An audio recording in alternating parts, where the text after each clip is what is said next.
नमस्कार दोस्तों, आप है फैक्ट्स एंड बायो के साथ। और आज मैं लेकर आया हूँ एक ऐसे शख्स की कहानी जो आजकल सोशल मीडिया पर बहुत छाए हुए हैं, जिनका नाम है महाराज धीरेन्द्र कृष्ण शास्त्री। मध्य प्रदेश के बागेश्वर धाम में अपना दरबार लगाने वाले धीरेन्द्र कृष्ण शास्त्री ने इंटरनेट की दुनिया में तहलका मचाया हुआ है। लाखों लोग उनके भक्त हैं और उनकी शेयर की हुई वीडियो देखते हैं। ऐसा इसलिए क्योंकि वो लोगों के मन की बात बिना बताए जान जाते हैं। उनकी यही खास बात लोगों को काफ़ी पसंद आती है, जिसके कारण उनके भक्त उन्हें हनुमान जी का अवतार मानते हैं।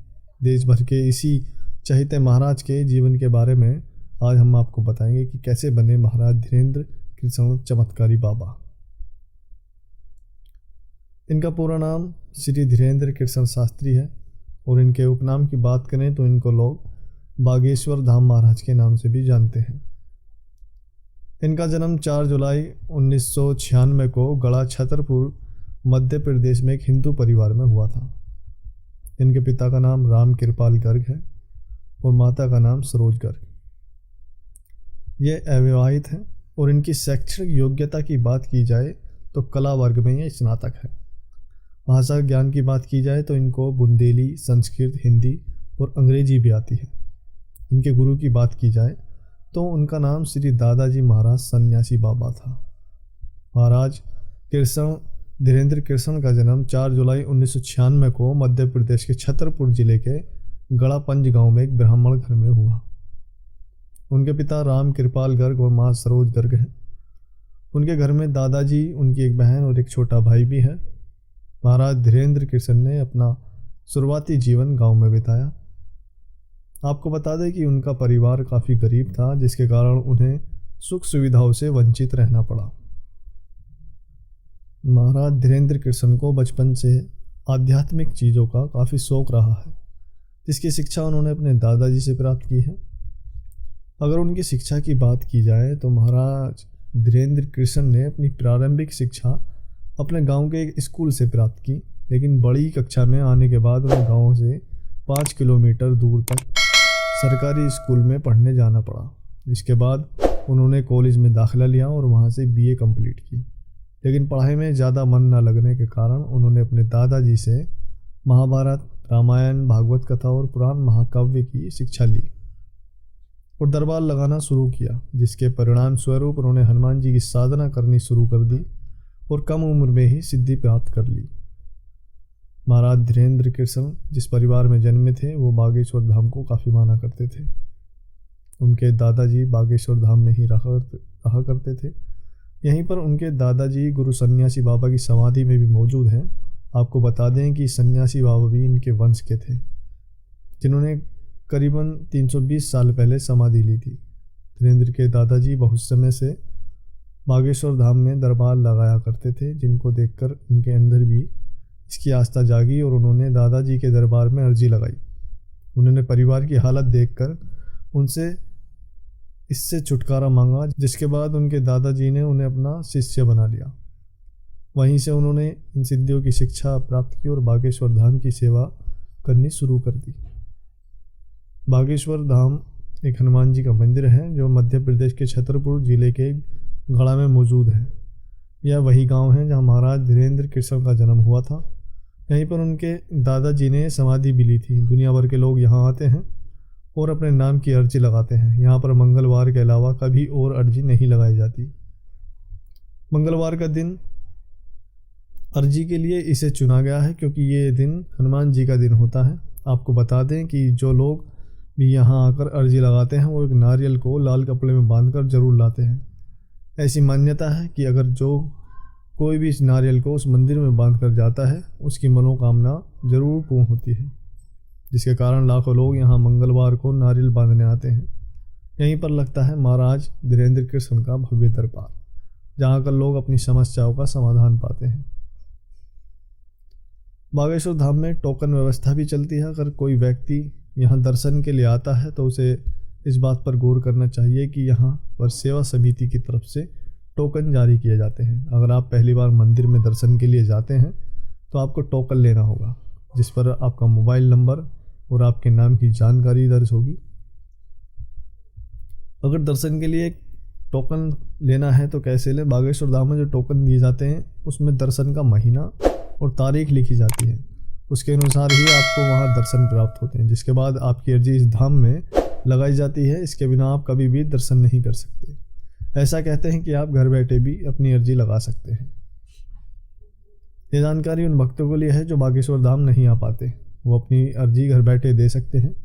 बस उन्हें इतना करना होगा कि एक लाल कपड़े में नारियल को बांधना होगा और ओम बागेश्वराय नमः का जाप करना होगा। इसके बाद जो भी आपके मन में प्रश्न है उन्हें बोलना होगा।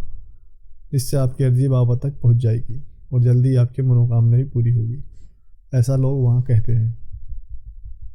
महाराज धीरेन्द्र कृष्ण बचपन से ही गरीबी में पले बड़े हैं। उन्हें कई चीज़ें पाने के लिए संघर्ष करना पड़ा, जिसके कारण वो एक ऐसा जरिया ढूंढना चाहते थे जिससे उनके परिवार की गरीबी दूर हो सके। इसलिए उन्होंने आगे बढ़कर काम करना शुरू किया। उसके बाद वो सत्यनारायण भगवान की कथा सुनाने लगे, जिसके कारण उनकी आर्थिक स्थिति में सुधार आने लगा। इसके बाद वो जगह जगह जाकर कथावाचक करने लगे।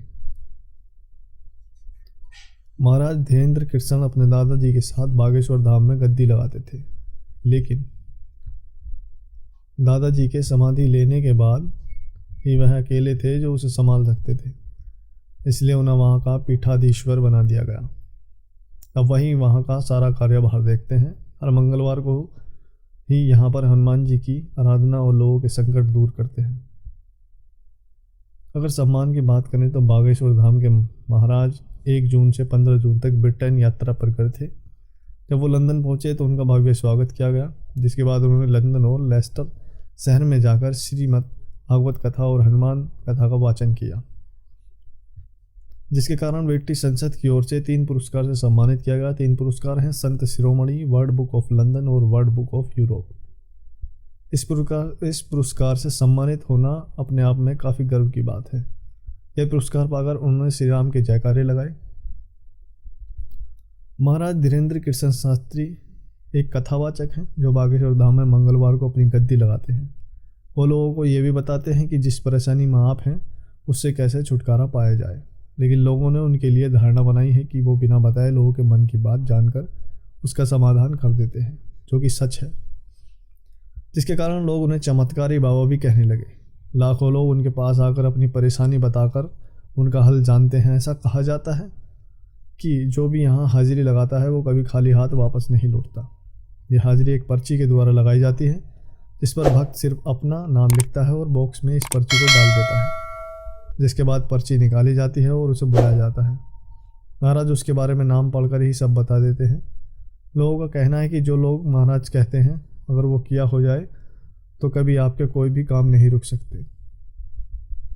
अब जो विवाद चल रहा है उनके बारे में क्या किस लिए वो इंटरनेट पर छाए हुए हैं उसकी बात कर लेते हैं थोड़ी, कि महाराज धीरेन्द्र कृष्ण शास्त्री कई लोगों ने अंधविश्वास फैलाने का आरोप लगाया है। अभी हाल ही में सोशल मीडिया पर उनके खिलाफ एक कैंपेन देखने को मिला, जिसमें उनके विरोध में बातें लिखी गई और लोगों को बताया गया कि उनकी भावना के साथ कैसे खिलवाड़ कर रहे हैं। यह आरोप नागपुर की एक संस्था द्वारा लगाया गया, जिन्होंने उन पर आरोप लगाया है कि उनका नाम श्याम मानव संस्था अंधश्रद्धा उन्मूलन समिति के सदस्य हैं। उन्होंने महाराज धीरेन्द्र कृष्ण को चुनौती दी है कि वह नागपुर आकर अपना चमत्कार दिखाएं। उन्होंने कहा कि अगर महाराज धीरेन्द्र कृष्ण ऐसा करने में सफल हो जाएं तो उन्हें 30 लाख रुपए का इनाम दिया जाएगा, लेकिन महाराज धीरेन्द्र कृष्ण ने उनकी चुनौती को स्वीकार नहीं किया। महाराज धीरेन्द्र कृष्ण का विवाद पर बयान जारी करते हुए उन्होंने कहा कि हाथी चले बाजार, कुत्ते भौंके हजार। इसका मतलब ये है कि बोलता ही है, इसमें कुछ करने का दम नहीं होता। हम सालों से बोल रहे हैं कि हम चमत्कारी नहीं हैं और ना ही गुरु हैं, हम सिर्फ बागेश्वर धाम सरकार बालाजी के सेवक हैं। अगर कोई हमें चुनौती दे रहा है तो वो खुद यहाँ आकर हमारे काम को देख सकता है, हम अपनी जगह छोड़कर कहीं नहीं जाने वाले। आजकल उनके साथ साथ सुहानी साहब भी लाइट में आ रही हैं, क्योंकि वो भी कुछ इसी तरह से लोगों के मन की बात जान लेती हैं। लेकिन अगर आप गौर से देखेंगे तो आपको सुहानी और बागेश्वर महाराज के तरीके में बहुत ज़्यादा फ़र्क नज़र आएगा। सुहानी जिस तरीके में बताती हैं वो एक माइंड रीड करने की टेक्निक है जो साइकोलॉजी में होती है। इसमें जिसके मन की बात आप बताएंगे उसको उस बारे में सोचना पड़ेगा और बार बार दोहराना पड़ेगा, तभी माइंड रीड होता है। तभी सुहानी बता सकती हैं जब सामने वाला आदमी उनके कहने पर सोचेगा। और वो एक जादूगर भी हैं, लेकिन जो शास्त्री जी बताते हैं इस आदमी के बारे में बताएंगे, न तो उसको सोचने को बोलेंगे और न ही उससे बात करेंगे। भीड़ में से किसी को भी उठाकर उसकी समस्या के बारे में बताते हैं, न उसके सोचने और न उस आदमी को उठाने से पहले ही उसकी समस्या एक बोर्ड पर पहले ही लिख देते हैं। सोचकर बताना और बिना मिले और बिना देखे ही पहले ही बोर्ड पर लिख देने में ज़मीन आसमान का फ़र्क दिखता है। तो इसी के साथ मैं आपसे विदा लेना चाहूँगा। इसी तरह की जानकारी और बायोग्राफी जानने के लिए फॉलो कीजिए फैक्ट्स एंड बायो को, और लेटेस्ट वीडियो के लिए लाइक करें और बेल आइकन दबाना ना भूलें। धन्यवाद।